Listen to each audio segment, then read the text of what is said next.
नमस्कार. भारतात एखादं नवीन राज्य कसं तयार होतं किंवा दोन राज्यांच्या सीमा कशा बदलल्या जातात, कधी विचार केलाय का? या सगळ्या प्रश्नांचं उत्तर आपल्या भारतीय संविधानाच्या अनुच्छेद 4 मध्ये दडलेलं आहे आणि आज आपण तेच सोप्या भाषेत समजून घेणार आहोत. पण सुरुवात करूया एका थेट आणि मोठ्या प्रश्नानं. जेव्हा भारतात एखादं नवीन राज्य तयार होतं तेव्हा आपलं संपूर्ण संविधान म्हणजे कॉन्स्टिट्यूशन बदलावं लागतं का? चला ह्याच प्रश्नाचं उत्तर शोधूया. बरं, आता हा जो कायद्याचा विषय आहे तो थोडासा किचकट वाटू शकतो, पण काळजी करू नका. आपण एका अगदी सोप्या उदाहरणाने तो समजून घेऊ. आपलं घर, हो आपलं स्वतःचं घर.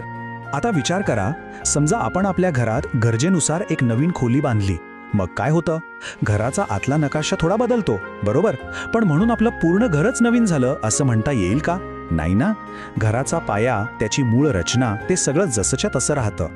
बस हाच मुद्दा आपल्या आजच्या विषयासाठी महत्त्वाचा आहे.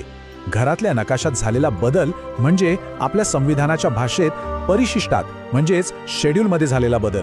घराचा पाया जसा बदलत नाही तसंच आपल्या संविधानाचा मूळ गाभा, त्याचा आत्मा, तो बदलत नाही. ठीक आहे, तर आता हे घराचं उदाहरण डोक्यात ठेवून आपण थेट अनुच्छेद 4 नक्की काय म्हणतंय ते बघूया. आणि इथेच येतो सगळ्यात महत्त्वाचा मुद्दा. अनुच्छेद 4 अगदी स्पष्टपणे सांगतं की नवीन राज्य बनवणं किंवा राज्यांच्या सीमा बदलणं ही प्रक्रिया संविधान दुरुस्ती म्हणजेच कॉन्स्टिट्यूशनल अमेंडमेंट नाहीये. आता याचा अर्थ काय? सोपा आहे. यासाठी संसदेमध्ये मोठं विशेष बहुमत म्हणजे 2/3 मेजॉरिटी लागत नाही. हे बदल एका सामान्य कायद्यासारखे साध्या बहुमतानेच केले जातात. ही खूप मोठी आणि महत्त्वाची तरतूद आहे. बरं, मग जर ही संविधान दुरुस्ती नाहीये तर मग नक्की बदलतं तरी काय? म्हणजे नवीन राज्य बनल्यावर त्याचे परिणाम कुठे दिसतात? तर बदल मुख्यत्वे 2 ठिकाणी होतात.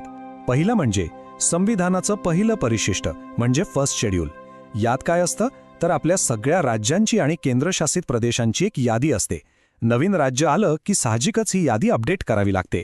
आणि दुसरा बदल होतो चौथ्या परिशिष्टात.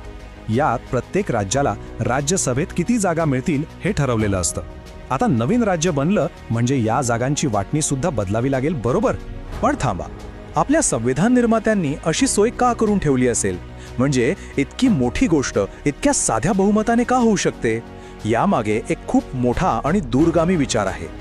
याचं कारण आहे लवचिकता म्हणजे फ्लेक्सिबिलिटी. आपल्या देशाची प्रशासकीय रचना गरजेनुसार बदलता यावी, पण त्याच वेळी संविधानाच्या मूळ तत्वांना, त्याच्या पायाला धक्का लागता कामा नये. म्हणजे बघा, देश काळाप्रमाणे बदलू शकतो पण त्याचे मूळ सिद्धांत ठाम राहतात. स्थिरता आणि लवचिकता यांचा हा एक जबरदस्त समतोल आहे. तर आपण सुरुवातीला जो प्रश्न विचारला होता की नवीन राज्य बनल्याने संविधान बदलते का, त्याचं उत्तर आता आपल्या सगळ्यांना मिळालं असेल. आणि ते उत्तर आहे नाही. राज्यांच्या सीमा बदलतात, देशाचा प्रशासकीय नकाशा बदलतो, पण या सगळ्याच्या पलीकडे जाऊन एक गोष्ट कायम राहते आणि ती म्हणजे आपल्या संविधानाचा